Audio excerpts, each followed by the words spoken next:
নেতিবাচক ধারায় শেষ হয়েছে ঢাকার শেয়ার বাজারের লেনদেন। সার্বিক সূচক ডিএসএক্স 2 পয়েন্ট কমে দাঁড়িয়েছে ৫,২০৭-এ।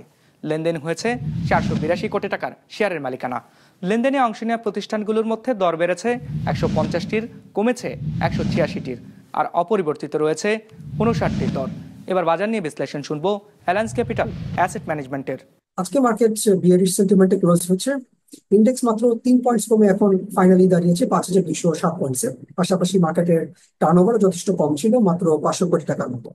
অর্থাৎ ইনভেস্টররা এখনো মার্কেটে যথেষ্ট কমই পার্টিসিপেট করছিল। পার্সেন্টেজ ওয়াইজ আজকে প্রাইস বাড়তে দেখা গেছে ৩৯% কোম্পানি প্রাইসে, কমেছে ৪৬%, এবং অপরিবর্তিত ছিল মাত্র ১৫% কোম্পানি প্রাইস। এবং সেক্টরের দিক থেকে আজকে সবচেয়ে বেশি লেনদেন হচ্ছে টেক্সটাইল সেক্টরে, ফলোড বাই ফার্মাসিউটিক্যালস এবং ফুড অ্যান্ড অ্যালাইড সেক্টর। তবে ইন্টারেস্টিংলি আজকে ইন্ডেক্সের পজিটিভ বৃদ্ধিতে সবচেয়ে বেশি কন্ট্রিবিউট করেছে বেক্সিমকো ফার্মাসিউটিক্যালস।